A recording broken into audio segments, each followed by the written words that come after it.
天赋一样的，好期待呀！今天的第一款解压神器来喽！这种神奇的美粉块具有你想象不到的声音魔力哦。接下来就让我们一起来听听吧。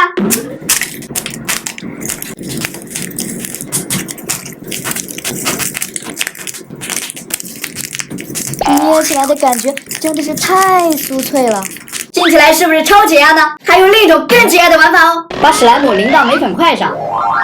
哇哦，就像在做甜点一样哎，布灵布灵的，好好看呀！来捏碎它。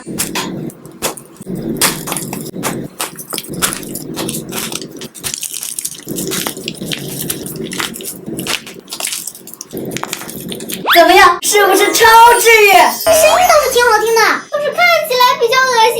我有更好的解压神器哦！第二款解压神器来喽！这种纳米海绵最适合用来做声控啦。用史莱姆将这些纳米小方块包裹起来，然后你就会发现它变得软软的，像果冻一样。用同样的方法，我制作了5块果冻海绵，静静的等待10分钟，海绵把史莱姆已经完全吸收了。现在就可以来听它的声音喽。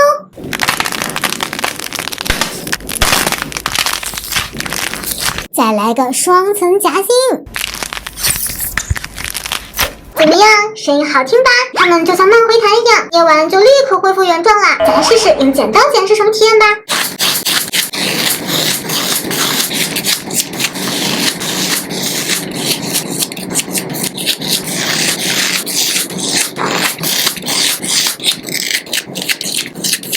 噔噔，剪完啦！哇，像彩虹一样，还能拔丝呢，太好玩了！怎么样，我的彩虹亮会伞好玩啦？也就1分半了。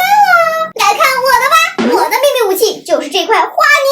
咱们先来调制一份石膏水，多倒一点哦，边倒边搅拌它，把石膏水淋在花泥上，小心一点，不要弄到桌子上去啦。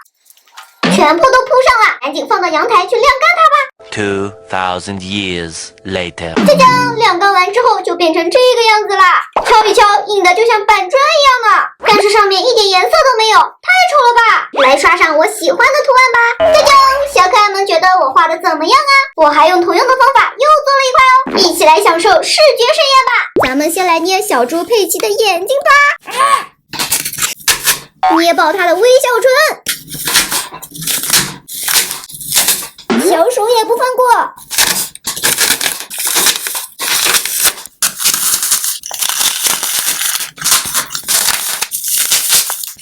接下来要捏小猪佩奇的朋友们啦！小可爱们知道他们叫什么名字吗？小手手。